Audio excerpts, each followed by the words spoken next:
জানাচ্ছি চ্যানেল আইয়ের 2020-21 বাজেট নিয়ে বিশেষ অনুষ্ঠান চ্যানেল আইয়ের গার্ডেন লাইফ বাজেট বিশ্লেষণে আপনাদের সবাইকে আমন্ত্রণ জানাচ্ছি আজকের অনুষ্ঠানে। আজকে আমাদের সাথে উপস্থিত আছেন চারজন অত্যন্ত সম্মানিত ব্যক্তিত্ব। আমি প্রথমে তাদের সাথে পরিচিত হয়ে নিচ্ছি। আমাদের সাথে আছেন মোহাম্মদ ফরাসউদ্দিন, সাবেক গভর্নর বাংলাদেশ ব্যাংক, রাশেদা কে চৌধুরী, সাবেক তত্ত্বাবধায়ক সরকার উপদেষ্টা, অধ্যাপক ডক্টর মুস্তাফিজুর রহমান, বিশিষ্ট অর্থনীতিবিদ, fellow centre for policy dialogue CPD, এবং ডক্টর ফাহমিদা খাতুন, নির্বাহী পরিচালক centre for policy dialogue CPD, এবং আছেন শামীম আহসান, ভেঞ্চার সভাপতি, venture capital and private equity association of Bangladesh. আপনাদের সবাইকে স্বাগত আমাদের অনুষ্ঠানে। আমি প্রথমে শুরু করব ডক্টর মোহাম্মদ ফরাসউদ্দিন আহমেদকে দিয়ে। আমরা যেহেতু এই অনুষ্ঠানে বাজেটের বিভিন্ন বিশ্লেষণধর্মী বিষয় নিয়ে আলোচনা করে থাকি এবং আজের ব্যতিক্রম হবে না। আমরা প্রথমে জানতে চাচ্ছি আপনার কাছে, যেটা আমার প্রশ্ন সেটা হচ্ছে, এই বছরে জিডিপি প্রবৃদ্ধির লক্ষ্যমাত্রা ধরা হয়েছে 8.2, বাট আইএমএফ বলছে যে 2 থেকে 3% বেশি কিন্তু জিডিপির লক্ষ্যমাত্রা ফুলফিল করা সম্ভব না। এই ক্ষেত্রে আপনার মতবাদ কি? আপনাকে অনেক ধন্যবাদ। আমি প্রথমেই আমার নামের শুদ্ধ ভাষণটা বলতে বাধ্য। আমার নাম মোহাম্মদ ফরাসউদ্দিন, আমি ইস্ট ওয়েস্ট ইউনিভার্সিটির প্রতিষ্ঠাতা উপাচার্য। জি, আপনার প্রশ্ন খুব সুন্দর। বাজেট অনেকে বলছেন খুব বড় হয়েছে। বাজেটের যে সাইজ বা পরিধি, এটা এখনো জিডিপি শতকরা 17.9, অর্থাৎ এখনো কিন্তু শতকরা 20% হয় নাই। বাজেট কিন্তু শুধু অঙ্কের হিসাব কিতাব নয়। বাজেটে সরকারের একটা দর্শন থাকে, একটা কর্মকৌশল থাকে। সদাশয় সরকার এই কোভিডের ভয়ঙ্কর দুর্দিনেও অত্যন্ত সাহস করে সিদ্ধান্ত নিয়েছেন যে মূল অগ্রাধিকার হবে জিডিপি প্রবৃদ্ধি। সরকার মনে করছেন যে জিডিপি প্রবৃদ্ধি হলে সবারই কামাই রোজগার হবে, সবার আয় হবে এবং ইকোনমি ঘুরে দাঁড়াবে। সেই হিসাবে সরকারকে ধন্যবাদ দিতে হয়। বিশেষ করে অর্থমন্ত্রী মহোদয় বহু মেহনত করে অত্যন্ত কঠিন সময়ে একটা বাজেট, আমি প্রথমে এটাকে বলতাম জোড়াতালি, এখন বলছি ভালো মন্দের বাজেট। আমার কাছে অনেক ভালো জিনিস মনে হচ্ছে, কিন্তু অঙ্কের হিসাবে কিছু গোলমাল হচ্ছে। ওই যদি বেসরকারি খাতের বিনিয়োগ উপযুক্তভাবে বৃদ্ধি না করা যায়, তাহলে এই শতকরা 8.2% প্রবৃদ্ধি করতে যে বিনিয়োগের প্রয়োজন সেটা আসবে না। এইটাকে যেভাবেই হোক আমাদের রাজস্ব আয় ব্যাপকভাবে বৃদ্ধি করতে হবে, সেটা হয়তো পরে আলোচনা আসবে। আর বিনিয়োগ বৃদ্ধি করতে হবে, বিশেষ করে ব্যক্তি খাতের বিনিয়োগ। আপনি আইএমএফ এর কথা বলছেন তো, আইএমএফ কিন্তু গত 2 মাসে তাদের পূর্বাভাস কয়েকবার পরিবর্তন করেছে। তারা বিশেষ করে যখন ওই উন্নয়নশীল দেশের কথা আসে, বিশেষ করে বাংলাদেশের কথা যখন আসে, তাদের মধ্যে এক ধরনের কঞ্জুসি ভাব থাকে। আমার অন্যদিকে এশিয়ান ডেভেলপমেন্ট ব্যাংকের কথা দেখেন, তারা কিন্তু সাধুবাদ দিয়েছে, তারা বলছে এটা অর্জনযোগ্য। বিশ্ব ব্যাংকও মোটামুটি শতকরা 8.2% হবে কিনা জানি না, কিন্তু আমার একটা হিসাব আমি নিজেও করি, 4.5 থেকে 5% প্রবৃদ্ধি 2020-21 অর্থ বছর হবে বলে আমি মনে করি। জি, ডক্টর ফরাসউদ্দিন আহমেদ, আমি আপনার কাছে আরেকটা বিষয় জানতে চাই যে এখানে আমরা যেটা দেখছিলাম বিগত বছরগুলোতে যে রেকর্ড আমরা দেখেছি, সেক্ষেত্রে কিন্তু কোনো বছরই প্রবৃদ্ধির লক্ষ্যমাত্রা অর্জিত হয়নি। তো এখন একটা মহামারী স্পেশাল সিচুয়েশন চলছে, কোভিড-19, যে মহামারী কবে শেষ হবে সেটা আমরা আদৌ জানি না। তো সেই বিষয়ে এত বড় একটা লক্ষ্যমাত্রার প্রবৃদ্ধি যেটা লক্ষ্যমাত্রা করা হয়েছে সেটা কতটুকু যৌক্তিক? আপনাকে আবারও ধন্যবাদ। তবে আমি দুটো বিষয়ে শুদ্ধি করব। আমার নামটা মোহাম্মদ ফরাসউদ্দিন, আগেও বলেছি, যতবার আহমেদ বলা হবে আমি ততবারই বলবো। এইরকম কিন্তু ঘটনা আছে যে আমি ওয়াক আউট করেছি এরকম অনুষ্ঠান থেকে। আমার নামটা মোহাম্মদ ফরাসউদ্দিন, আমি ইস্ট ওয়েস্ট ইউনিভার্সিটির প্রতিষ্ঠাতা উপাচার্য। আপনার দ্বিতীয় যেটা আমার সংশোধন করা দরকার, গত 10-12 বছরে কোনো বছরে প্রবৃদ্ধির লক্ষ্যমাত্রা যা স্থির করা হয়েছিল তার থেকে কম হয় না, কোনো কোনো বছর সামান্য দিক সেদিক হয়েছে। তবে আপনি এই ব্যাপারে নিশ্চয়ই ঠিক কথা বলছেন যে এইবারের পরিস্থিতিটা ভিন্ন। এই বছরে আগেই 8.2 করা হয়েছিল কোভিড এর আগেই, এখনো সেটা রাখা হয়েছে এবং এটা অর্জন হবে কিনা সেই ব্যাপারে অনেকেই সন্দিহান।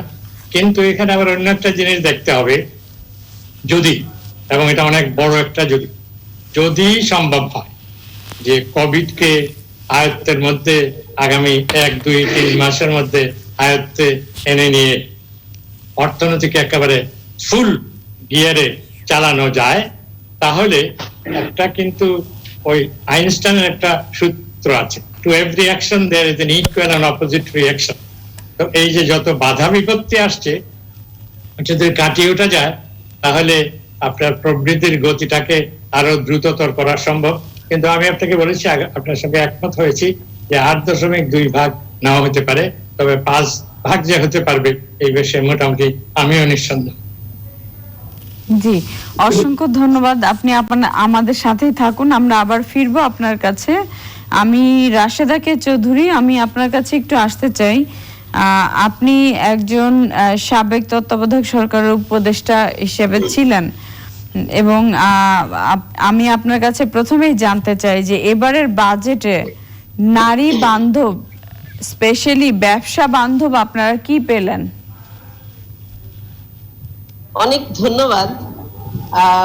নারী বান্ধব, ব্যবসা বান্ধব, এখন ব্যবসা বান্ধব ব্যবসায়ীরা থাকলে অনেক বেশি বলতে পারতেন। তবে মোটা দাগে আমি একজন সাধারণ নাগরিক হিসেবে যেটা দেখি যে ব্যবসা খাতে অনেক প্রণোদনার বিষয় সরকার চিন্তা করেছেন এবং সেটা অর্থনৈতিক দিক থেকেই। আর নারী বান্ধব যদি বলেন, সরকারের অনেকগুলো মন্ত্রণালয় জেন্ডার বাজেট করে থাকে প্রতি বছরই, এবারও করেছে প্রায় 26টি মন্ত্রণালয়। কিন্তু সেখানে ওইভাবে যদি বলেন আপনি নারী বান্ধব, তাহলে সেখানে যদি একটি কথা দিয়ে বলবো, আপনি যেহেতু ব্যবসার সাথে এটা কথাটা বলেছেন, যে ক্ষুদ্র উদ্যোক্তাদের যে বিশাল একটি অংশ নারী, তাদের ব্যাপারে কিন্তু আমরা তেমন প্রণোদনা কিছু দেখতে পাইনি। সেটি যেরকম একটি বিষয় আছে, তার সাথে আরেকটি বিষয় চলে এসছে যে অসংখ্য ক্ষুদ্র উদ্যোক্তা বাংলাদেশের গ্রামে গঞ্জে যে নারীরা কাজ করছেন, তাদের খোঁজ খবর আমরা কতখানি রাখছি সেটা নিয়েই প্রশ্ন আছে। আর বাজেটে তাদের কতখানি প্রত্যাশা বিশ্লেষণ বা কতখানি প্রতিফলিত হয়েছে সেটা আমাদের দিক থেকে অবশ্যই একটা প্রশ্নবোধক চিহ্ন আছে। এখন আমি যদি বলি, আপনি যে নারী বান্ধব বললেন, এখন বর্তমান পরিস্থিতিতে যে পরিস্থিতি তৈরি হচ্ছে এই কোভিড-19 এর কারণে, সেখানে বাজেটে সুনির্দিষ্টভাবে আমরা প্রত্যাশা করেছিলাম যে সেখানে বাজেটে এই পরিস্থিতিগুলোর কিছুটা বিশ্লেষণ এবং প্রতিফলন থাকবে। আমরা প্রাধিকারের জায়গাগুলোতে দেখেছি অর্থনৈতিক সংস্কার ইত্যাদি চলে এসছে, অর্থনৈতিক খাতে প্রণোদনা ইত্যাদি চলে এসছে প্রাধিকারের জায়গা। অবশ্যই রুটি রুজির ব্যাপারটা আসবে, মানুষের শ্রমজীবী মানুষ বিশেষ করে কৃষি খাতের বিষয়টা এসছে। কিন্তু প্রাধিকারের অন্য যে জায়গাটি আছে স্বাস্থ্য খাত, সেখানে কিন্তু আমরা থোক বরাদ্দ ছাড়া তেমন সংস্কারে কিছু দেখিনি। শিক্ষা খাত, শিক্ষায় যে অর্জনগুলো আমরা করেছি, আমরা যেভাবে এগিয়ে চলেছিলাম শিক্ষা খাতে, এটা তো সর্বজন স্বীকৃত। মানের ক্ষেত্রে অনেক প্রশ্ন আছে আমাদের, কিন্তু শিক্ষায় তো আমরা এগিয়েছিলাম। ইউনেস্কো একটি সাবধান বাণী উচ্চারণ করেছে যে বর্তমানে যে পরিস্থিতি বিরাজ করছে, সর্বত্র, পৃথিবীর সর্বত্র 2000 সালের পেছন দিকে হয়তো আমরা চলে যাব। সেই জন্যই আমরা কিন্তু বাজেটে আপনি যে কথা বললেন ব্যবসা বান্ধব, নারী বান্ধব, কোনোটাই একটি বাদ দিয়ে তো আরেকটি হবে না। শিক্ষা, স্বাস্থ্য, সামাজিক খাত তিনটি প্রাধিকারের জায়গায় থাকা উচিত। এবং আমাকে যদি কেউ জিজ্ঞেস করেন তাহলে আমি বলবো অর্থনীতি পুনরুদ্ধার অবশ্যই একটা বিষয়, শিক্ষা পুনরুদ্ধারও করতে হবে, কিন্তু স্বাস্থ্য বোধহয় ঢেলে সাজাতে হবে। ওখানে পুনরুদ্ধারের চেয়ে অনেক বেশি হলো একেবারে আমূল ঘোল নলচে বদলাবদ আনতে হবে। কাজেই সেখানে নারী বান্ধব কতখানি ওইভাবে বর্তমান পরিস্থিতির মধ্যে। একটা কথা বলে এখানে শেষ করব, যেটা হলো যে আমরা দেখতে পাচ্ছি এবং শুনতে পাচ্ছি এবং তথ্য উপাত্ত উঠে আসছে যে এখন যেটাকে বলা হয় জেন্ডার বেসড ভায়োলেন্স, যেটা একসময় ব্যুরো অফ স্ট্যাটিস্টিক্স বলেছিল যে বাংলাদেশের নারীরা কোনো না কোনো সময় ঘরের ভিতরেই 80% নারী নির্যাতিত হয়ে থাকে। সেটির এখন কোনো তথ্য উপাত্ত আমাদের কাছে নেই। বর্তমান পরিস্থিতিতে তো মাঠের থেকে যে খবর আমরা পাচ্ছি সেখানে কিন্তু এই জেন্ডার বেসড ভায়োলেন্স অনেক বাড়ছে। আমাদের ভয় যেটা যে বাল্য বিবাহের হার বাড়বে, প্রসূতি মা যেটা শিশু প্রসূতি মায়ের সংখ্যা বাড়বে, এইসব ক্ষেত্রে সরকারের বাজেটে আমরা তেমন কোনো প্রতিফলন দেখতে পাইনি। কাজেই নারী বান্ধব বা শিশু বান্ধব কিভাবে বলবো জানি না। যদি স্টাইপেন্ড কর্মসূচি, যদি সামাজিক খাতে যে আমাদের সুরক্ষা খাতে যে বরাদ্দ বা বিনিয়োগটা করা হয়, এটা আপনারা জানেন, এটা নিশ্চয়ই ডক্টর মোস্তাফিজুর রহমান অনেক ভালো করে বলতে পারবেন যে তার সিংহভাগ কিন্তু যায় একটা পেনশনের কারণে। এবং সেখানে শিক্ষা এবং স্বাস্থ্য সুরক্ষার জন্য যেগুলা দেয়া হয়ে থাকে, মাতৃত্বকালীন ভাতা, স্টাইপেন্ড, স্কুল মিলসটা এবার আমরা দেখতে পেয়েছি যে আমরা আশা করেছিলাম খাদ্য নিরাপত্তার জায়গা থেকে, আয় নিরাপত্তার জায়গা থেকে এবং সামাজিক নিরাপত্তার জায়গা থেকে এখানে বিনিয়োগটা বাড়বে এবং সেখানে জেন্ডার বেসড একটা রিফ্লেকশন আমরা দেখতে পাবো। রাশিদাকে চৌধুরী, আমরা এই শিক্ষা ব্যবস্থা নিয়ে আমি আরো বিস্তারিত আপনার সাথে আলোচনা করতে চাই। আমি অধ্যাপক ডক্টর মুস্তাফিজুর রহমান, আমি আপনার কাছে একটু আসতে চাই। আপনি বিশিষ্ট অর্থনীতিবিদ, সিপিডির সাথে আপনি সংশ্লিষ্ট আছেন। আমি আপনার কাছে জানতে চাই যে এবারের বাজেট নিয়ে আপনারা বাজেটের আগেই আপনারা একটা প্রস্তাবনা দিয়েছিলেন এবং এই প্রস্তাবনার ফলে আপনারা কতটুকু প্রতিফলন পেলেন এবং যেটুকু পাননি সেটা নিয়ে আপনারা কি ইনিশিয়েটিভ নিচ্ছেন? ধন্যবাদ। হ্যাঁ, আপনি ঠিকই বলেছেন যে বাজেটের আগেও আমরা অর্থনীতির একটা বিশ্লেষণ করেছিলাম এবং তারপরে তো আমরা বাজেট পেলাম। ডক্টর মোহাম্মদ ফরাসউদ্দিন স্যার উনি বলেছেন যে বাজেটে আমাদের মূল কোন জায়গাগুলোতে প্রত্যাশা আছে, কোন কোন জায়গাগুলোতে আমাদের চ্যালেঞ্জ আছে। আমার কাছে যেটা মনে হয়েছে যে আমরা যেটা আগে প্রাক্কলন করেছিলাম যে বাজেটে মূল একটা তার লক্ষ্যমাত্রা কিন্তু নির্ধারিত হবে এই অনুমিতির উপর ভিত্তি করে যে স্বাস্থ্য ঝুঁকিটাকে কিভাবে আমরা মোকাবেলা করব। তো কিন্তু যখন নাকি বাজেটটা দেয়া হলো তখন অনেকটুকুই মনে হলো যে এটা খুব প্রবৃদ্ধির দিকে চলে গেছে।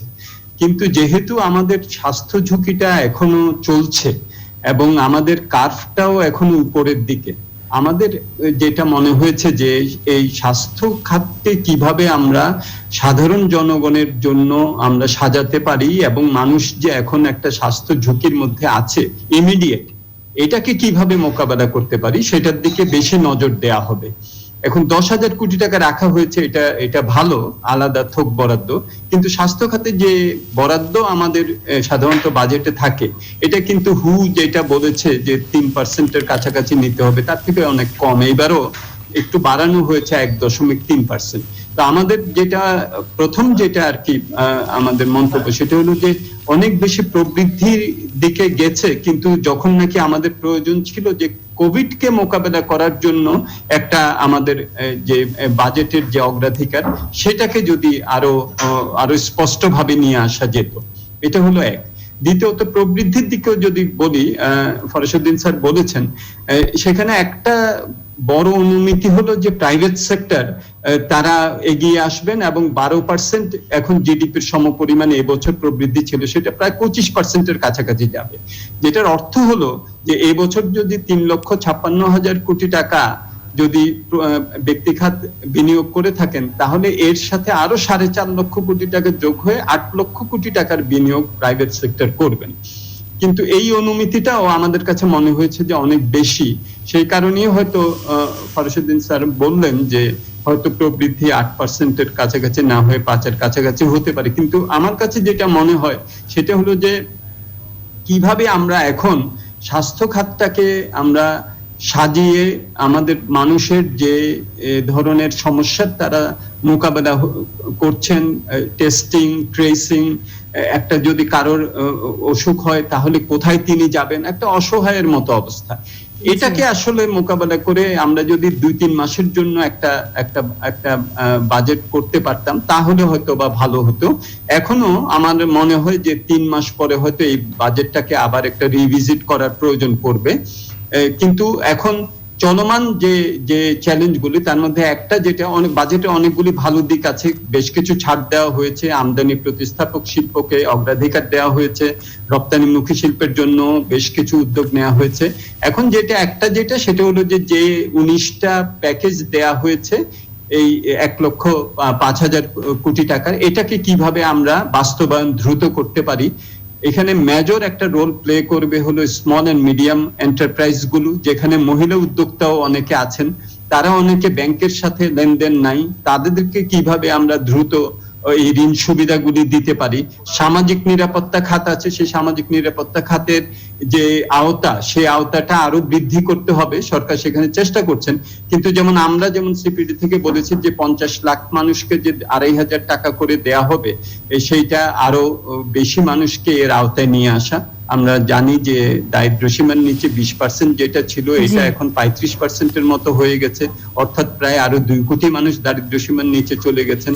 প্রায় 17% মানুষ তারা কর্মসূচি হারানোর বিভিন্ন ধরনের ঝুঁকিতে আছেন। এই যে এদের জন্য আমাদের যে ক্যাশ ট্রান্সফার, এটাকে আরো আমাদের বৃদ্ধি করতে হবে, এবং এটা যদি আমরা করতে পারি তাহলে এই যে স্বাস্থ্য ঝুঁকির কে সামাল দেওয়ার জন্য আমরা যে ধরনের পদক্ষেপগুলি নিতে পারবো, যেটার কারণে নাকি এখন যেটা আমাদের খুলে দিতে হচ্ছে, অনেক জায়গায় লকডাউন বলা হচ্ছে কিন্তু আমরা লকডাউন ঠিক পালন করতে পারছি না। এটা করতে পারতাম আমরা যদি আমরা ক্যাশ ট্রান্সফার ইত্যাদি দিয়ে যদি মানুষকে যদি আয় বৃদ্ধির জন্য যদি একটা সুযোগ দিতে পারতাম। সুতরাং এখানে জীবন ভার্সেস জীবিকা যাতে না হয়, এটা যাতে জীবন এবং জীবিকা হয়, সেটার জন্য আমরা আশা করেছিলাম যে বাজেটে হয়তো আরো বরাদ্দ ওইসব খাতগুলোতে থাকবে। কিন্তু তারপরও বলবো যে বাজেট একটা যেটা দেয়া হয়েছে, এটা হয়তো আমাদেরকে রিভিজিট করতে হবে। এখানে অনেকগুলো অনুমিতি করা হয়েছে। একটা বড় দাগে যদি শেষ কথা যদি বলি, একটা বড় অনুমিতি মনে হচ্ছে যে 30শে জুনের মধ্যে আমাদের কোভিড মোটামুটি ভাবে আমরা সামাল দিয়ে ফেলবো, এবং তারপরে আমাদের অর্থনীতি মোটামুটি কর্মকাণ্ড শুরু করবে। এই অনুমিতিটাকে আমরা একটু চ্যালেঞ্জ করতে চাচ্ছি, এবং সেজন্যই বলছি যে 2-3 মাস পরে এই বাজেটটাকে আরেকবার রিভিজিট করা উচিত। ধন্যবাদ।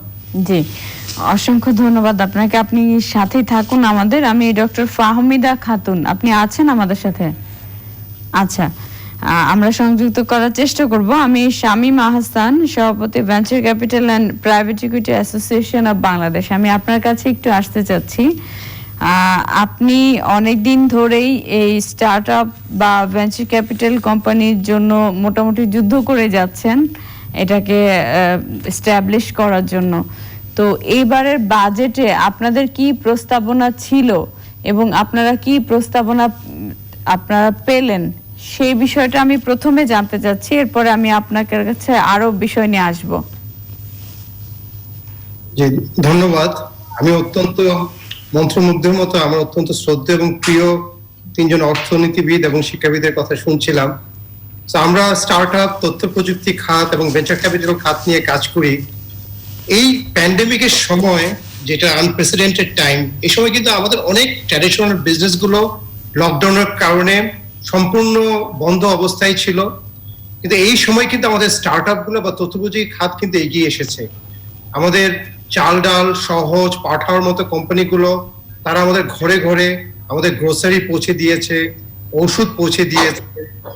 আমাদের আইটি কোম্পানিগুলো যারা আর্টিফিশিয়াল ইন্টেলিজেন্স ডেটা সায়েন্স নিয়ে কাজ করে, গেইজ, সিগমাইট, ই জেনারেশন, তারা এই সময় ডেটা সায়েন্সের মাধ্যমে এই জোনিংটা বা ট্রেসিংটা তারা হেল্প করেছে। সহজ.com তারা আইসিডিবির সাথে ট্রেসিং এর কাজে হেল্প করেছে।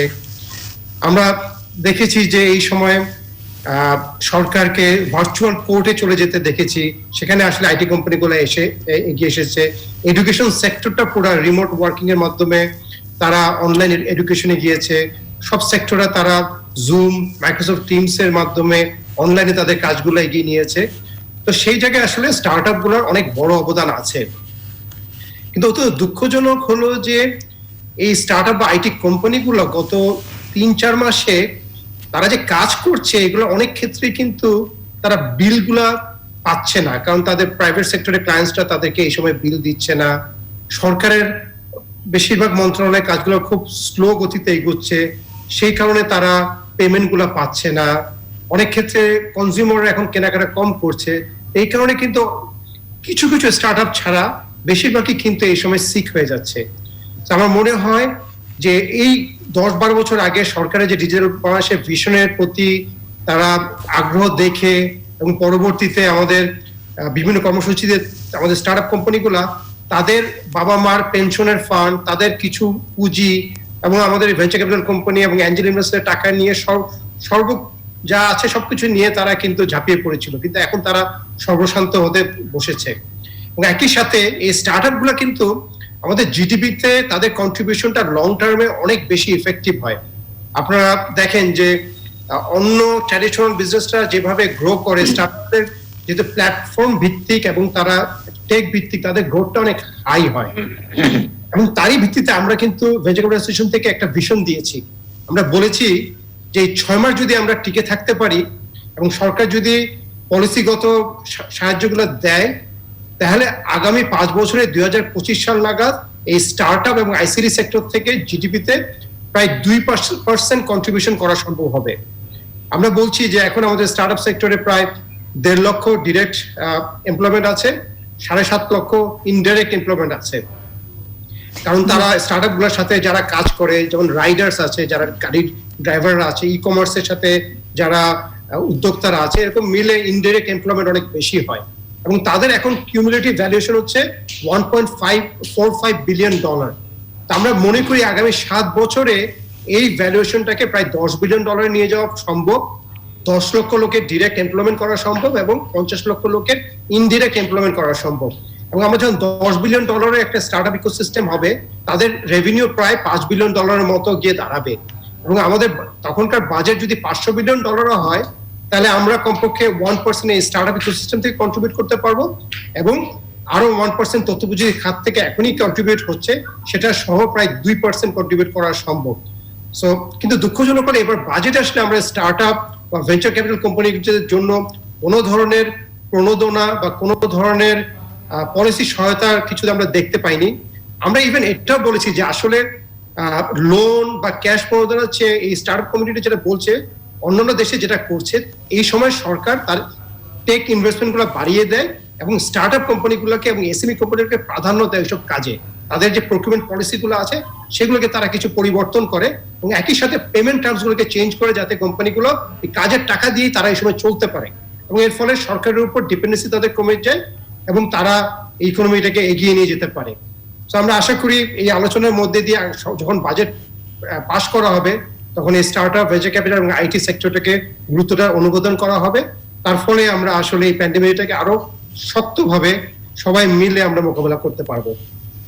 জি, অসংখ্য ধন্যবাদ। আপনি সাথেই থাকুন আমাদের।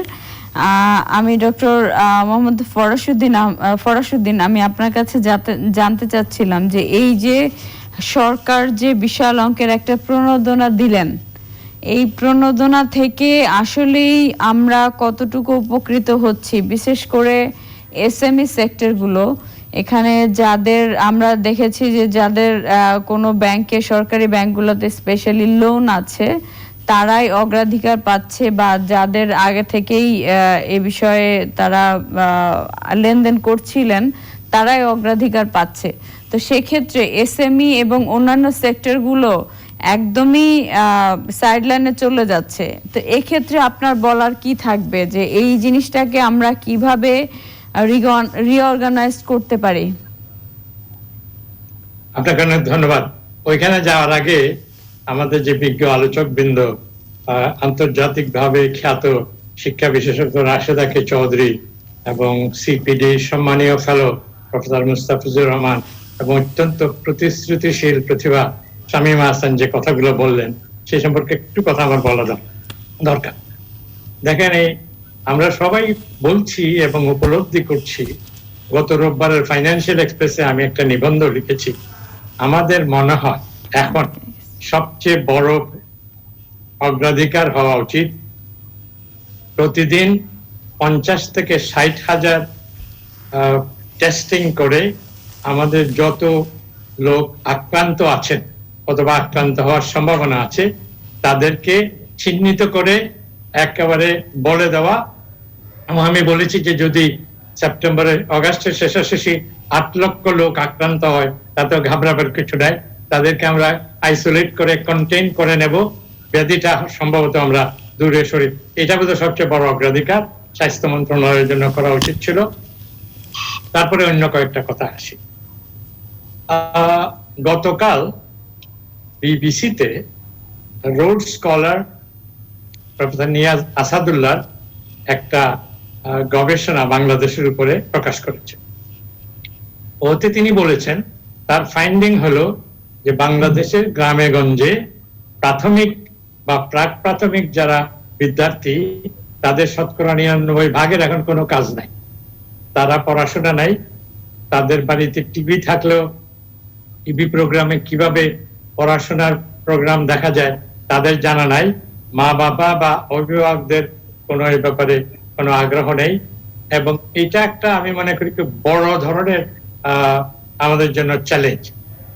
অর্থাৎ এই যে আমরা বলে থাকি আমাদের শিক্ষা পরিবারে 5 কোটি লোক আছে, তার মধ্যে যারা প্রাক প্রাথমিক এবং প্রাথমিক তারা যদি এখন মাসের পর মাস অলস বসে থাকে, তাদের কোনো লেখাপড়া না থাকে, তাহলে আমার মনে হয় ভবিষ্যতের জন্য আমরা খুব বড় ধরনের সমস্যা সৃষ্টি করছি। কাজেই এইখানে আমি একটা অপ্রচলিত কথা বলছি। আমি মনে করি সদস্য সরকার ভেবে দেখতে পারে যে প্রাথমিক স্কুলগুলা খুলে দেওয়া 2 শিফটে, যাতে একটু দূরে দূরে বসতে পারে এবং তাদেরকে আবার লেখাপড়ার মধ্যে নিয়ে আসা। সমস্ত স্বাস্থ্য সুরক্ষা এই আরএমজির মতো না। আরএমজি প্রতিশ্রুতি দিয়েছিল যে তারা স্বাস্থ্য সুরক্ষা মানবেন, কিন্তু একেবারেই তারা মানেন না। কিন্তু শিক্ষা ক্ষেত্রে এটা সম্ভব। আপনি স্পেসিফিক্যালি যে এসএমইর কথা বলেছেন, এটা অত্যন্ত গুরুত্বপূর্ণ প্রশ্ন। আমি আপনাকে বলতে পারি যে আপনি যদি এবারের বাজেটটা দেখেন, এই যে জেন্ডার উইমেন্স অ্যাফেয়ার্স মন্ত্রণালয়ে আপনার বরাদ্দ বেড়েছে মাত্র 80 কোটি টাকা। আপনি যদি ইনফ্লেশন ধরেন এটা কিন্তু নেতিবাচক হয়েছে। আপনি যদি পরিবেশ মন্ত্রণালয়ের বরাদ্দ দেখেন, ওইখানে শতকরা 20% কমে গেছে। এইগুলা খুব ভালো লক্ষণ না। এগুলো কিন্তু সরকারের পক্ষে শুধরানো সম্ভব এবং উচিত। এই যে স্টার্ট আপ কোম্পানির কথা শামীমা হাসান বললেন, আমার ধারণা ছিল যে স্টার্ট আপ কোম্পানি যেটা অত্যন্ত ভালো উদ্যোগ, এর সঙ্গে হয়তো সরকার ভেঞ্চার ক্যাপিটালের একটা ব্যবস্থা রাখবে, যাতে দুটো মিলে একটা টেকসই ব্যবস্থায় আমরা অনেক উদ্যোক্তা সৃষ্টি করতে পারি। এখন এসএমই, এটা কি স্মল মিডিয়াম এন্টারপ্রাইজ নাকি micro small and medium enterprise নাকি cottage micro and small enterprise? আমাদের কিন্তু আগে সংজ্ঞা ঠিক করতে হবে। আমি মনে করি যদি কটেজ, মাইক্রো এন্ড স্মল এই 3টা ক্যাটাগরিকে আলাদা করে মাননীয় প্রধানমন্ত্রীর প্রণোদনায় কিন্তু 20,000 কোটি টাকার অত্যন্ত সহজ শর্ত একটা প্রণোদনা দেওয়া হয়েছে। কিন্তু এই প্রণোদনাটা কিভাবে খরচ হবে তার কিন্তু ব্যাংকিং সিস্টেমের আমার মনে হয়েছে কোনো রকমের ক্লু না। কাজে এখানে আমি বলে আসছি যে আগামী দিনে বাংলাদেশের অর্থনীতির একটা শক্ত মেরুদণ্ড হচ্ছে এই cottage, micro and small enterprise. কারণ এখানে জাপান এবং যুক্তরাষ্ট্রে শতকরা 60% কর্মসংস্থান করে, আমরাও সেটা করতে পারি। আমাদের এখানে লক্ষ লক্ষ কিন্তু আছে, কিন্তু তাদেরকে চিহ্নিত করতে হবে, তাদেরকে প্রশিক্ষণ দিতে হবে। সবচেয়ে বড় কথা, তারা কিভাবে ব্যাংকেবল হবে, তারা কিভাবে ব্যাংক থেকে এই সরকারের প্রণোদনাকে আহরণ করতে পারবে, সেই ব্যাপারে এই জন্য আমাদের সুপারিশ হলো, হয় এসএমই ফাউন্ডেশন নাম চেঞ্জ করে CSM, cottage micro and small ফাউন্ডেশনটাকে একটা অত্যন্ত শক্তিমান প্রতিষ্ঠানে পরিণত করে একে ফোকাল পয়েন্ট করা, এর মাধ্যমে আমাদের যারা মাইক্রো, কটেজ এবং স্মল এন্টারপ্রেনার আছেন তারা অত্যন্ত কর্মক্ষম, তারা কিন্তু খুব উৎপাদনশীল হতে পারেন, তারা কিন্তু অর্থনীতির পুনরুত্থানে ব্যাপক ভূমিকা রাখতে পারেন। তাদেরকে আগে চিহ্নিত করে প্রশিক্ষণ দিয়ে তাদের প্রকল্প ঠিক করে তারা কিভাবে ব্যাংকে যাবেন, কি সোজাসুজি যাবেন নাকি ফ্যাক্টরিং এর মাধ্যমে যাবেন, এইগুলা ঠিকঠাক করতে 10-15 দিন, 1 মাসের বেশি লাগা উচিত না। এই ব্যাপারে যদি যারা বিশেষভাবে জ্ঞান রাখেন তাদের সাহায্যে এই ব্যাপারটা অগ্রাধিকার দেওয়া জরুরি বলে মনে করছি। জি, আমি আরেকটু ছোট্ট করে, আপনি যদি আমাকে ছোট্ট করে একটু বলতেন যে এই যে ব্যাংক থেকে 84,000 কোটি টাকা লোন নেয়ার টার্গেট করেছে সরকার, তো সেক্ষেত্রে প্রাইভেট ইন্ডাস্ট্রিগুলা কতটুকু বেনিফিটেড হবে ওর হবে না, এক্ষেত্রে আপনার মতবাদ কি? না, এটা খুব সুন্দর একটা খুব গুরুত্বপূর্ণ এবং কঠিন প্রশ্ন। তার আগে কিন্তু এটাও বলতে হবে যে মাননীয় প্রধানমন্ত্রী কৃষি খাতের উত্থানের জন্য 5,000 কোটি টাকার একটা অত্যন্ত সহজ শর্ত প্রণোদনা দিয়েছেন। অবশ্য বলা হয়েছে যে শতকরা 4 ভাগ সুদ, আমি মনে করি যে শতকরা 1 বা 2 ভাগের বেশি সুদ রাখা উচিত না, এবং যে নিয়মিত যে ভর্তুকি আছে 9,500 কোটি টাকা উপাদান ভর্তুকি, সেটাও রাখা হয়েছে। এবং সরকারকে অবশ্যই সাধুবাদ দিতে হবে যে সেই নারায়ণগঞ্জ থেকে শ্রমিক এনে সুনামগঞ্জের হাওর এলাকা বোরো ধান কাটা হয়েছে, এবং নো ওয়ান্ডার আমরা পৃথিবীতে এখন চাল উৎপাদনে 3য় স্থানে আছি। এখন প্রশ্ন হলো, এই যে ফসলটা ঘরে এসেছে সেখান থেকে আমার কিষানি কি ন্যায্য মূল্যে সরকারের কাছে বিক্রি করতে পারবে? আমি সন্দিহান, কারণ এই ব্যাপারে মিল মালিক এবং বেশ কিছু দুর্বৃত্তপ্রাণ দুর্নীতিবাজ সরকারি কর্মকর্তা রয়েছে, তারা যোগসাজশে আমার কিষানের কাছ থেকে ঘুষ নিয়ে তাদেরটা কম দামে কেনার পায়তারা করছে। ওইটাতে যেতে হবে।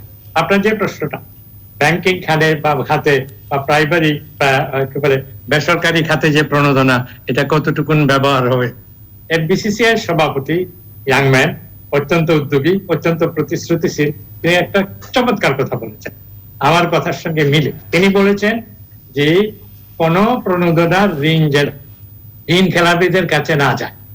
এখন কথা হচ্ছে ঋণ খেলাপির সংজ্ঞা কি?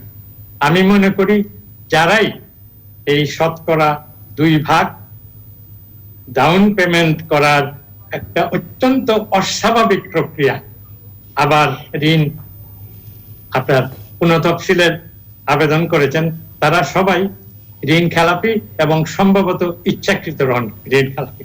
এদেরকে বাইরে রাখতে হবে। এই দেশে কিন্তু লক্ষ লক্ষ অনেক খুব ভালো ঋণ পরিশোধ করেন এবং প্রতিশ্রুতিশীল এবং উৎপাদনশীল অনেক উদ্যোক্তা রয়েছেন। তাদেরকে তাদেরকে বেছে বেছে প্রণোদনার প্যাকেজ দিতে হবে। যারা পরিশোধ করেন, যারা টাকা আটকে রাখেন, তাদেরকে দিলে কিন্তু চলবে। এই প্রসঙ্গে অবশ্যই চলে আসবে, মুস্তাফিজ এই ব্যাপারে অনেক কাজ করেছেন, অনেকেই করেছেন। এই যে ব্যাংকিং সিস্টেম, এইখানে যে দুর্বৃত্তপনা শুরু হয়েছিল 1996 সনের অক্টোবর মাসে বাংলাদেশ ব্যাংকের একটা অপ্রীতিকর ঘটনা দিয়ে, সেইটা কিন্তু থামে নাই। শুধুমাত্র 96-2001 অ্যাকশনে খেলাপিদের বিরুদ্ধে খুব দৃঢ়হস্ত পদক্ষেপ নিয়েছিল বাংলাদেশ ব্যাংক। 57 জন সবচেয়ে শক্তিশালী তথাকথিত ভেজাল উদ্যোক্তাকে শাস্তি দেওয়া হয়েছিল। এরপরে কিন্তু উদ্যোক্তা আপনার খেলাপি উদ্যোক্তাদের পোয়াভারক, কিন্তু তারা কিন্তু অর্থনীতি নয়। তাদেরকে বাদ দিলে কিন্তু বিশাল শতকরা 98% উদ্যোক্তা কিন্তু নিয়ম মেনে চলেন, ঋণ পরিশোধ করেন। তাদের সন্ধানে যেতে হবে ব্যাংকিং খাতটাকে সংস্কার করার জন্য। শুধু ব্যাংকিং খাত কেন, আর্থিক খাত। একটা অর্থ কমিশন যদি বর্তমান বাজেট সমাপনী বক্তৃতায় অর্থমন্ত্রী মহোদয় ঘোষণা করেন অর্থ কমিশন শক্তিশালী, তাহলে কিন্তু এই সমস্ত ত্রুটি বিচ্যুতি দূর করে আমার মনে হয় অর্থনীতিকে পুনরুত্থানের দিকে আবার বিশাল জয়যাত্রা করাটা সম্ভব হবে। আপনাকে আবারও ধন্যবাদ। জি, অসংখ্য ধন্যবাদ আপনাকে। আমি আবার ফিরবো আপনার কাছে। আমি এখন যেতে যাচ্ছি রাশেদা কে চৌধুরী আপনার কাছে। আমরা এবার দেখেছি 2020-21 অর্থ বছরে মোট বরাদ্দ রাখা হয়েছে 85,000 শিক্ষা খাতে, 85,762 কোটি টাকা, যা মোট বাজেটের প্রায় 15.1%।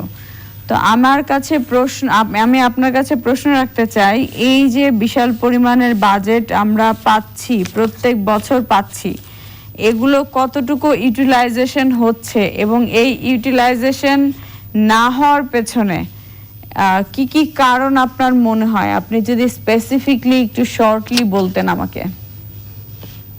প্রথম হলো যে আপনাকে আগেই বলে নেই, শিক্ষা খাতে যে বিনিয়োগটা বরাদ্দ ওটা 15% নয়, ওটার সাথে বিজ্ঞান ও প্রযুক্তি যুক্ত হয়েছে, ওটার সাথে তথ্য প্রযুক্তি যুক্ত হয়েছে, সব মিলিয়ে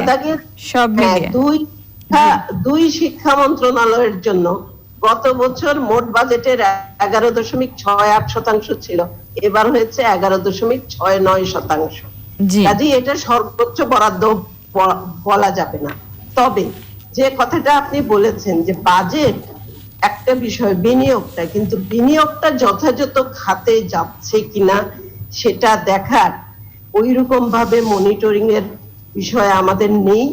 এবং যেটা আমি বারবারই বলবো, এখানে যারা আছেন ডক্টর ফরাসউদ্দিন, ডক্টর মোস্তাফিজ, আমরা সব সময় একটা কথা বলে থাকি যে আমাদের তথ্য উপাত্ত আমাদের হাতে নেই, এবং শিক্ষার জন্য যে গবেষণায় সেখানে বরাদ্দ অলমোস্ট নীল। আমরা এই কৃষির কথা আলাপ হয়েছে, কৃষি খাতের গবেষণায় বিনিয়োগ করে আমরা বিপ্লব এনেছি কৃষি খাতে, কিন্তু অন্যান্য সামাজিক খাতে সেইভাবে গবেষণায় কিন্তু নেই।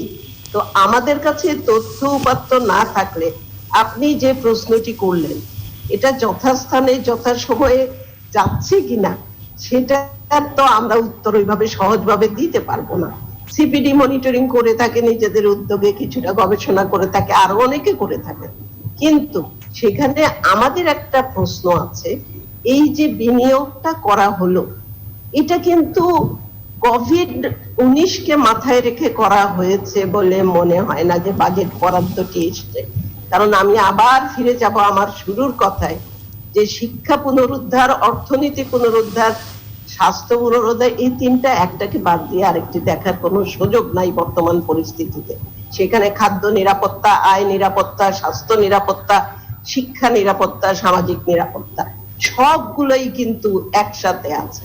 এবং সেখানে এই যে কথাটা ডক্টর ফরাসউদ্দিনও বললেন, স্বাস্থ্যের ক্ষেত্রে যে ঝুঁকিগুলো দাঁড়িয়ে গেছে, আমাদের মানুষ তো রাস্তাঘাটে ঘুরছে, সুযোগ পাচ্ছে না স্বাস্থ্য সেবার, সাধারণ মানুষ, public health, primary health care, এবং এই ধরনের পরিস্থিতিতে সেখানে কিন্তু শিক্ষার একটা গুরুত্ব আছে। আমরা সচেতনতার কথা বলছি, কিন্তু শিক্ষা খাতে তো সেরকম দেখতে পাচ্ছি না। তো আবারও বলবো, অর্থ বরাদ্দ করলেই যে সেটা যথাস্থানে যথাসময়ে পৌঁছাবে তার যেরকম আমরা নিশ্চিত করে বলতে পারি না, আবার উদাহরণও আছে যে যথাসময়ে যথাস্থানে পৌঁছাতে পারে। আমরা উপবৃত্তি কর্মসূচি দেখেছি, মায়ের মোবাইলের মাধ্যমে যাচ্ছে। এই জন্য এবার আমরা বলেছিলাম যে সামাজিক সুরক্ষা খাতে সাথে যুক্ত করে এই সামাজিক নিরাপত্তা কর্মসূচির মধ্যে এই স্টাইপেন্ডটাকে আরেকটু বর্ধিত করে শিশুদের নিরাপত্তা, আপনি শুরুতে যে প্রশ্নটা করেছিলেন আমারে, যে ছেলে মেয়ে বা নারীর যে নারী বান্ধব বাজেট, সেখানে কিন্তু এগুলো যুক্ত করে অনেক বেশি স্বচ্ছতা এবং জবাবদিহিতার সাথে এটা ব্যয় করা সম্ভব ছিল।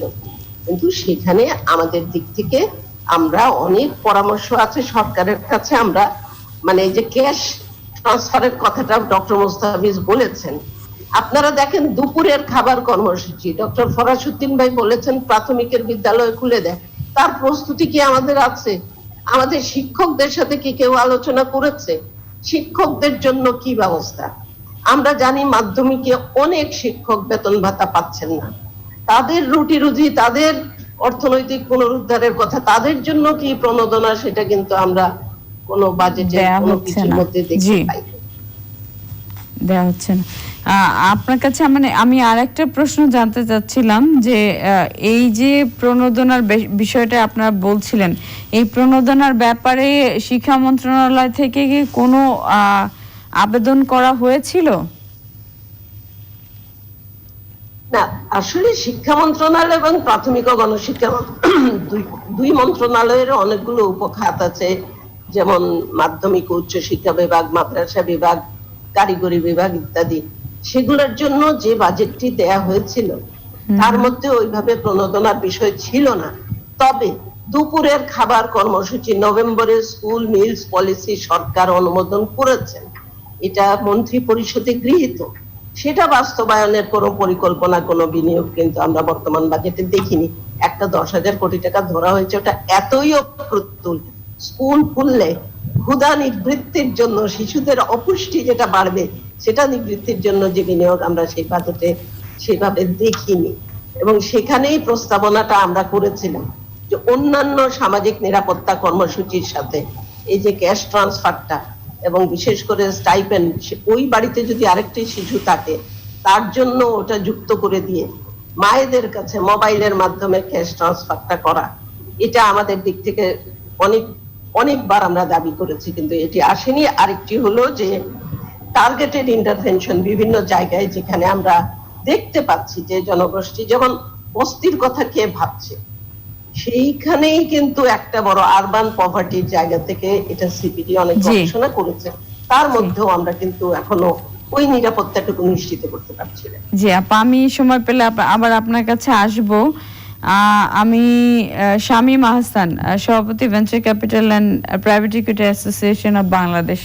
আমি আপনার কাছে জানতে চাচ্ছিলাম যে আমরা কিছুদিন আগে দেখেছি যে আপনারা পোস্ট বাজেট কনফারেন্স করেছেন, তো এখান থেকে আপনাদের সুনির্দিষ্ট কোনো সুপারিশমালা যাচ্ছে কিনা, এটা আমার ফার্স্ট কোশ্চেন। এবং সেকেন্ড কোশ্চেন হচ্ছে, যারা অলরেডি ঝরে যাওয়ার পথে, যারা নতুন উদ্যোক্তা, নতুন ব্যবসা তৈরি করেছিল, তাদের জন্য আপনারা কি পদক্ষেপ নিচ্ছেন?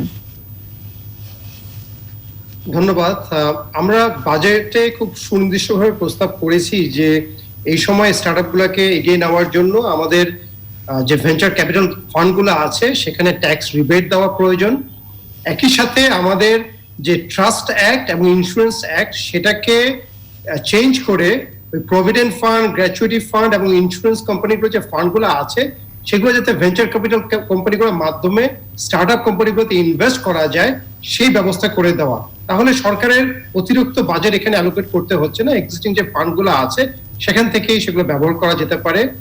আমাদের এই স্টার্টআপ এবং তথ্যপ্রযুক্তি খাতের কোম্পানিগুলো যেহেতু তাদের যে কোলাটেরাল বা অ্যাসেট সেগুলো হচ্ছে গিয়ে ইনট্যাঞ্জিবল অ্যাসেট, ইন্টেলেকচুয়াল প্রপার্টি, এবং সেগুলোকে যেহেতু আমাদের ট্র্যাডিশনাল ব্যাংকগুলো প্রপারলি মূল্যায়ন করতে পারছে না, সেই ক্ষেত্রে আমরা প্রস্তাব করেছি যে বাংলাদেশ ব্যাংক থেকে যাতে একটা আলাদা ফান্ড অফ ফান্ড ক্রিয়েট করে দেওয়া হয়, যেটা ভেঞ্চার ক্যাপিটাল কোম্পানিগুলোর মাধ্যমে স্টার্টআপ কোম্পানিগুলোতে ইনভেস্ট করা যেতে পারে। একই সাথে আমরা কিছু ওয়ার্কিং ক্যাপিটাল ফাইন্যান্সিং চেয়েছি, যাতে এই সময়টা তারা তাদের লোকজনকে ছাঁটাই না করে বেতনগুলো দিয়ে যেতে পারে, আগামী 6 মাসটা যাতে তারা টিকে থাকতে পারে। একই সাথে আমরা প্রস্তাবনা করেছি যে ফরহাদউদ্দিন স্যার সেন্ট্রাল ব্যাংকের গভর্নর ছিলেন, সিঙ্গাপুর রিসেন্টলি করেছে একটা স্যান্ডবক্স নামে একটা ইনিশিয়েটিভ নিয়েছে, যে সরকারের পলিসি নিতে যে সময়টা লাগে ওই পলিসি এবং রেগুলেশনের জন্য যদি ওয়েট করে তাহলে স্টার্টআপ কোম্পানিগুলো কখনো এগিয়ে যেতে পারে না। সেজন্য সিঙ্গাপুর স্যান্ডবক্স করেছে, যেখানে তারা বলেছে যে স্টার্টআপ কোম্পানিগুলো তাদের পাইলট প্রজেক্টগুলো এগিয়ে যেতে পারবে, পলিসিগুলো সাইমালটেনিয়াসলি আস্তে আস্তে তৈরি করা হবে। এবং আমরা এই জন্য বলছি যে আমাদের বাংলাদেশ ব্যাংকও যদি একটা স্যান্ডবক্সের প্রজেক্ট নেয়, যেখানে আমাদের নতুন নতুন ফিনটেক প্রজেক্ট, নতুন নতুন স্টার্টআপস, তারা বিভিন্ন ইনোভেশন নিয়ে আসতে পারে এবং তারা একটা টেম্পোরারি পারমিশন নিয়ে যাতে এগিয়ে যেতে পারে। এবং পরিশেষে বলছি যে দেখেন, ক্রাইসিস ক্রিয়েটস অপরচুনিটি। এই ওয়ার্ল্ড ওয়ার 2 সময় কিন্তু পৃথিবীতে সবচেয়ে বড় বড় ইনোভেশন গুলো হয়েছে।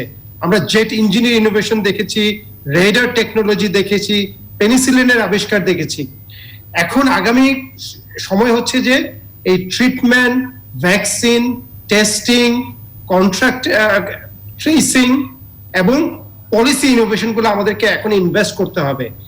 এবং এই সময়ে আমাদের এই প্রতিটা মন্ত্রণালয়, প্রতিটা খাতে এই ইনোভেশন এবং টেকনোলজি ইনভেস্টমেন্টটা সবচেয়ে বেশি রিটার্ন দিতে পারে। কিন্তু আমরা তো দুঃখজনকভাবে দেখছি যে আমাদের আইসিডি ডিভিশনের গত বছরের প্রস্তাবিত বাজেট ছিল প্রায় 1930 কোটি টাকা, অথচ এবারের প্রস্তাবিত বাজেট এখানে আমি আরেকটা বিষয় উল্লেখ 500 কোটি টাকার মতো কম গত বছরের চেয়ে, যদিও গত বছরের সংশোধিত বাজেট থেকে এটা কিছুটা বেশি। জি, এখানে আমি আরেকটা বিষয় উল্লেখ করতে চাই যে এখানে কিন্তু আমরা দেখছি যে Bangladesh securities and exchange commission থেকে প্রায় 15-16টা কোম্পানি লাইসেন্স নিয়ে ভেঞ্চার ক্যাপিটাল এবং প্রাইভেট ইকুইটি করার চেষ্টা করছে।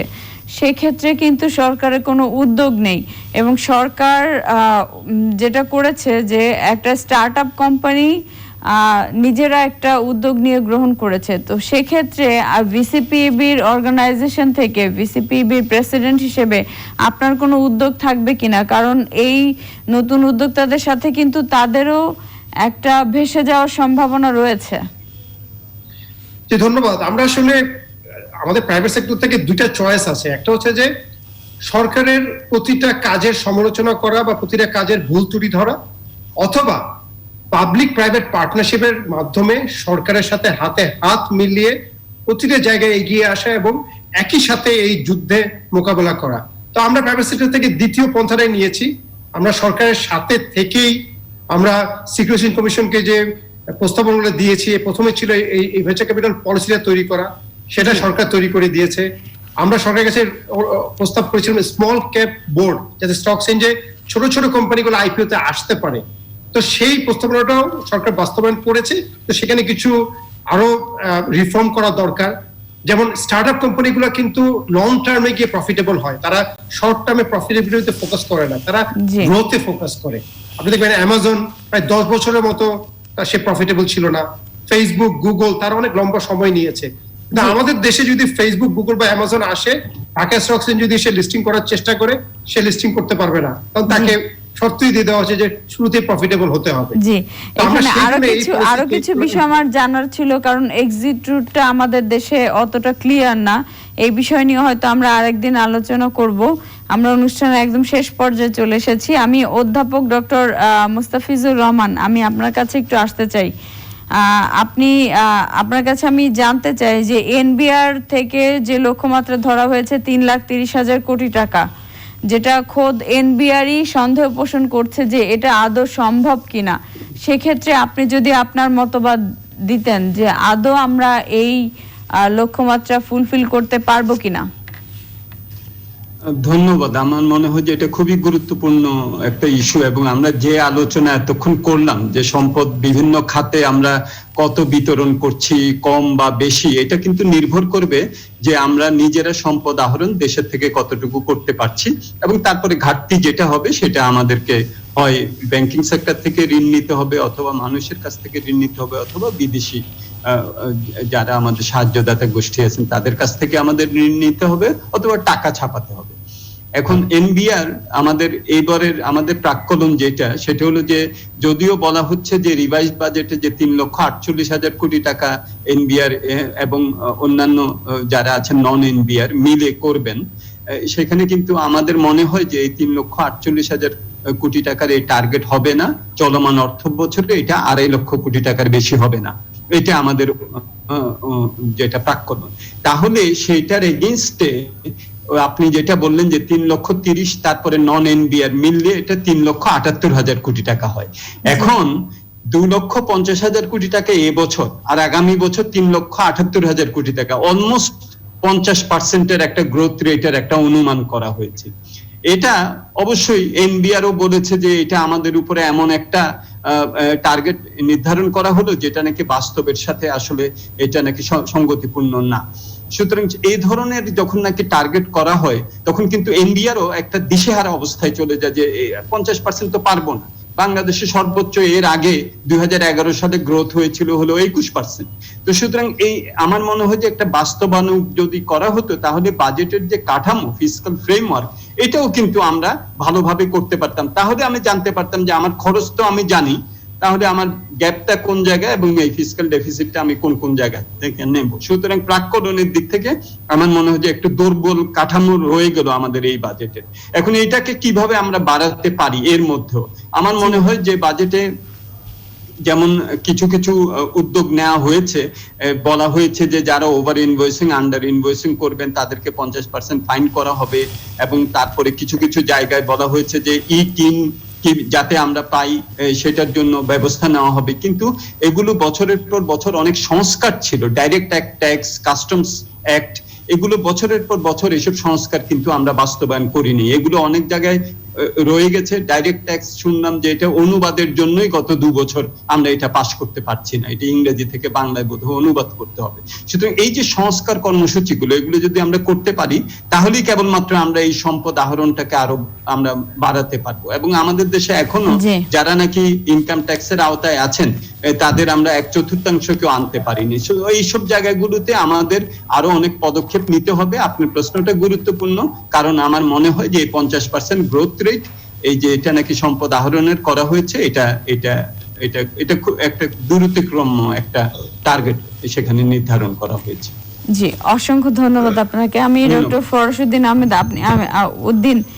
ডক্টর ফরশুদ্দিন, আমি আপনার কাছে একটু আসতে চাচ্ছিলাম যে এই যে আমাদের আবগারি শুল্ক যেটা বাড়ানো হয়েছে, সেটা ব্যাংকের ক্লায়েন্টদের উপর কি পরিমাণ ইম্প্যাক্ট ফেলবে, এবং ভেঞ্চার ক্যাপিটাল কোম্পানি যেটা ব্যাংকের অল্টারনেটিভ, এবং সেটা নিয়ে আমরা খুবই দেখা যাচ্ছে যে আমরা এই বিষয়ে অ্যাওয়ার না, বা নতুন উদ্যোক্তা যারা আছে তারা কিন্তু এই বিষয়ে মোটেও আগ্রহী না। তো সেই বিষয়টাতে বাংলাদেশ ব্যাংকের সাবেক গভর্নর হিসেবে আপনার কি মতামত থাকবে, আমাদের যদি একটু বলতেন। সরি, আপনাকে জিজ্ঞেস করছি কোন জিনিসটা বাড়ানো হয়েছে বলছেন আপনি? আবগারি শুল্ক,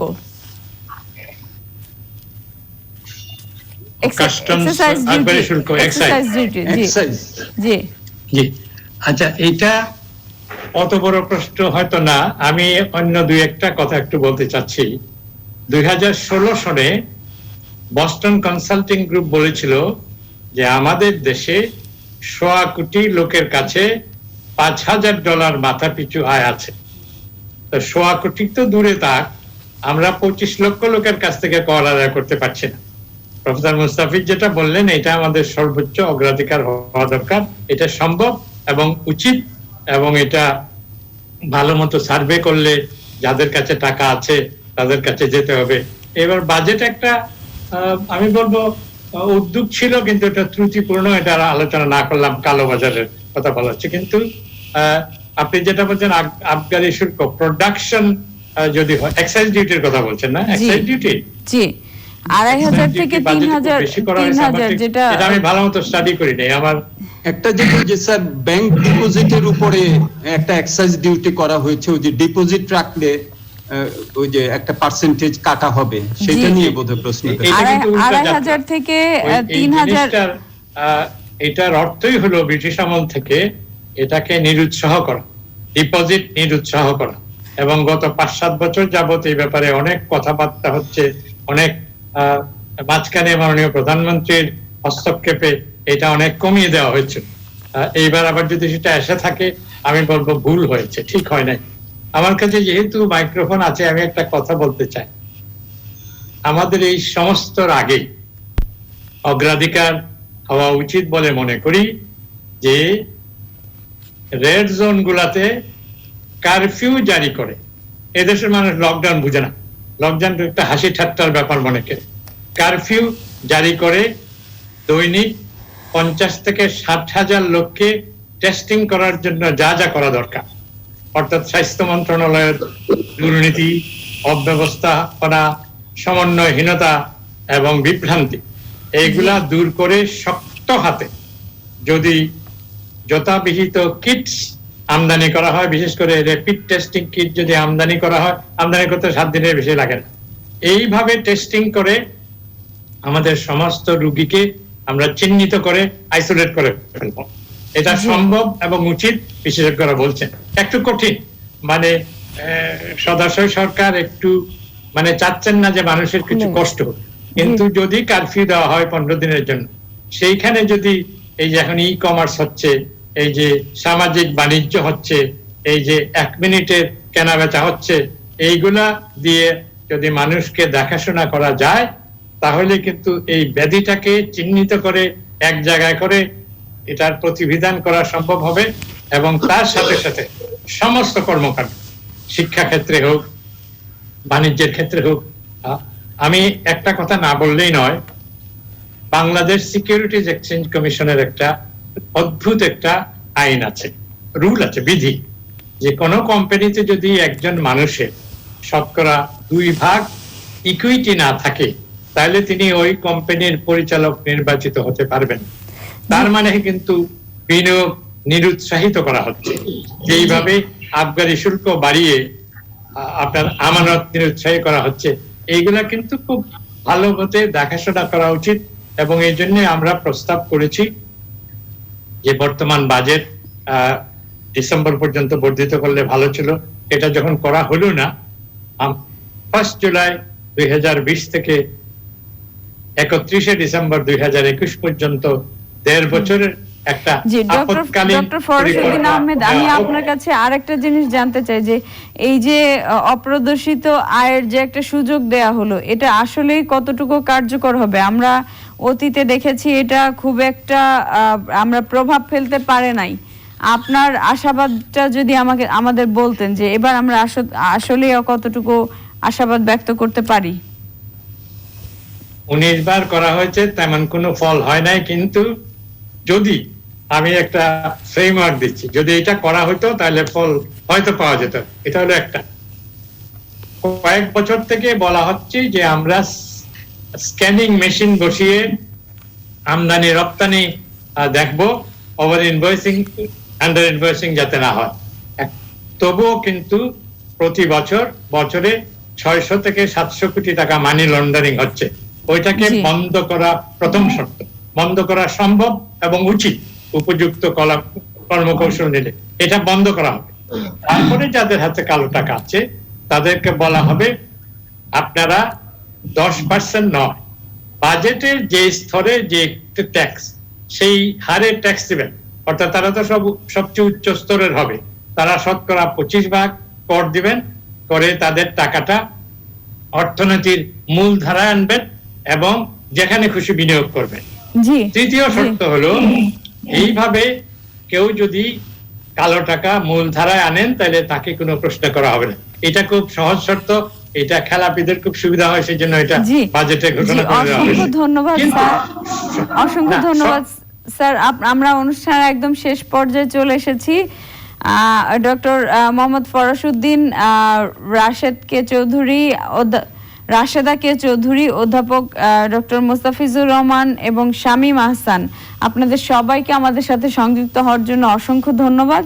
আজকের মতো এখানেই শেষ করছি গার্ডিয়ান লাইভ বাজেট বিশ্লেষণ। আগামী অনুষ্ঠান দেখার আমন্ত্রণ জানিয়ে সে পর্যন্ত সবাই ভালো থাকুন, সুস্থ থাকুন এবং চোখ রাখুন চ্যানেল আর পর্দায়। ধন্যবাদ।